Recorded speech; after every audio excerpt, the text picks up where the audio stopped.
What's up, YouTube? Well, so here's an update. It was Christmas about 2 days ago. It's about to be New Year's, and this entire month of December has been swamped from work and holiday stuff. Plans still the same. In January, I'm gonna go strong with the plan that I already explained out there. So it's gonna happen no matter what. It's gonna happen. I'm a little late. I'm a little behind of my timeline, the one that I said that I was gonna do. But yeah, I'm still doing it. Like I said, December it is one of those hectic months that you don't know even your own agenda, especially when you're married. Anyways, so plans. As you can see, boxes over boxes over boxes over boxes. This is all Christmas stuff. The plans for this is, first of all, clean this out. Throw away whatever I don't need. Throw away whatever is trash. Throw away whatever is not going to be needed for anything. Once the operations room is clean and good to go, then we go into the whole all-wheel drive thing. What are we doing? This is what we're doing. Behind me, you will see a whiteboard hanging. So like I said in the previous videos, let me see if you can get it right there. I'm going to do this installation in four stages. Stage one will be the fuel cell, the fuel stuff, because I want to maintain the car running. Just in case, you know, it is what it is. Car costing coffee, there's a car show, whatnot. I want to keep the car running. That way I can just drive the car and, you know, enjoy it. So first thing I'm going to do is install the fuel cell, take the stuck stuff out. Make the fuel lines, the PTFE lines, which they are all right here. Everything else is in there. Install it, get it good to go. Relay, wiring the relay and everything else for the new fuel cell, which is a one of those Walbros 550, whatever it is, the so-called Hellcat pump. I'll be running a relay kit, which I have here somewhere. A 5-pin relay kit. I'm going to be making the wiring for this thing, and it's going to be mounted next to the battery, which is the next step. Next thing I'm going to mention. The battery will be located in the corner instead of in the center where it's at right now. I'm going to mount the battery to the side over there with a battery mount that I kind of customized from one that I bought from online. Then after that, it's creating the fill line where from the stock side all the way to the fuel cell. So I'm going to be using, I think I showed it already. I'm going to be using one of these, sorry about the mess, but it is what it is. A stock mount, which I'm going to be either welding or beveling here. So I could put a -20 line from here to the top of the fuel over here. And since this is metal, what I'm going to end up doing probably here is probably welding this a 90 degree or some sort of a degree side over here to come down to the side. That way I can use the same line to this pot right here to the side.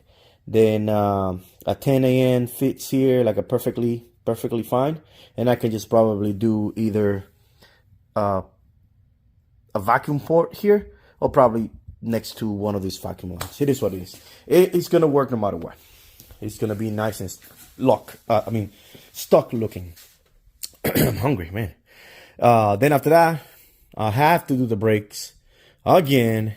So I have to relocate the propulsion valve a little bit to the left side of the car, or to the right side of the car, because of two things. One, the header is right there in the spot, and I need to clearance that because I don't want that thing to get hot and me running out of brakes, especially now with all-wheel drive, right? And obviously I have to modify some lines. This is what I mean. Because of that header right there, this side of the engine comes out too much. From here, comes out too much. So this runner won't be clearing my propulsion valve right here. As you can see, this is my valve cover right here at the end. That runner will be like literally at the edge of it. I mean, I can probably close it. Well, it all depends when I do the stage 2. For now, it's going to stay the same, but I'll be taking some more measurements. but I'm pretty sure that header is not going to clear. It's not going to be good. But anyways, let's go back to the board. So that was stage 1. I have this separate because of that, because depending on what I see from here, then this can be either stay there or move down to this portion down here. Stage 2 will be the transmission and working on the engine bay, right? So because I'm changing the transmission, I got to make sure that the front axles are correct still, have the correct length. If not, I'll have to figure something out, but I'm pretty sure they're going to be fine. Because of the way the header runs, I have to run the wiring harness through, back to the engine bay. Run the wiring harness instead of be from the back. As you can see, I got a lot of space. Instead of be from the back, I'm going to have to run it from here and in here. Or maybe run it from there through this hole over here where I got my O2 sensor coming out. Which means that my, oh godly, my CJ's wiring plug down there. Rest in peace, brother. Rest in peace, Carlos. I may not be using it. But whatever. Regardless, I'm going to have to move it or do something because of the header is literally going to be right here. This is like fireproof or whatever, according to what Carlos said back when he was, with us. But we'll see. But that's one of the things that I got in here just to keep in mind. Right? That's the wiring. Then once I get the transmission and everything else in there, I am going to make sure that the transfer case clears, that the angle is correct, and block. Oh yeah, and block it off with the block off plate that I have over there somewhere. I got it from an Element out of a junkyard. Yes, you can get that OEM block off plate out of a 5-speed manual transmission front wheel drive Element. Then once I'm there, I'll take some measurements for the header and the clearance. Hence why I said that this might be moved down here, and I'll be waiting for this to do the wiring harness and everything else. That's why I'm putting everything there. My strut bar will have to be modified. Back again. My strut bar will be modified because, as you can see, the runners on the header will be literally like in the way of this thing. So what I'm thinking is either not running a strut bar at all, or depending on how I feel, I don't know, how lazy I feel, just modify it. Like literally cutting it here, cutting it there. Once the header is in there, mocked up or whatever, I could just make an angle over here and use these 3 bolts, like kind of like the old school Password JDM, I believe it was, that made it. Anyways, make a nice bracket over here, nice and strong bracket, and bring the same material from here to the bracket on an angle like that, and from here on an angle straight out to that corner, kind of like on a bend over to this bracket. So I'll be good to go on that. Then after I get all of that done, the car should still be running, should still be good to go, right? I'll clean up the cosmetics and everything else to make sure that everything is nice and pretty, still in the engine bay. Then we'll move to stage 3, which will be everything in the rear down here. So once everything is done and I go move to the rear, what we're going to be working in the rear is going to be, we're going to put the trailing arms, making sure that all the brakes and stuff is good to go. Then we're going to do the mount, the diff mount. We're going to make sure all of the cuttings and everything else is good to go. We're going to install the diff. We're going to install the diff, weld everything down there, make sure it's painted, that way it's not rusting. And we're going to brace all of that we cut. So whenever we cut the bottom portion, the where the cross member in the back, I'm going to brace it with some more metal. Once all of that is done, then we're going to do the final mock-up of the drive shaft. Since I'm going to have the stuff in the front, I can measure the drive shaft from flange to flange. That way I know exactly how long it's going to be. I've been told by a couple of guys that have CRXs already that the drive shaft is 68.75, 69 inches long. But I just want to make sure, that I got the correct length. Regardless, at the end, I do have the S1 conversion that has this slip joint in it, and it's adjustable. So regardless if I do 68 or 67, it's still going to be good to go. I got my drive shafts over here.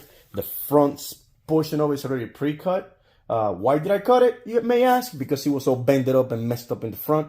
So I cut it all the way to where it was straight and with nothing bent or messed up. It is nice and flat. I did use a rounding machine for it. That way I can just mount it, rotate, and cut like if it was a lathe. And obviously the rear will be marked and cut, on this side by the machine shop, by the actual shop that I'm gonna take it to. I'm lucky, I got one right around the corner. So they quoted me $250 if I bring all of the parts, which I do. I have this other piece right here that will go on the back with 1310s with the actual bracket to the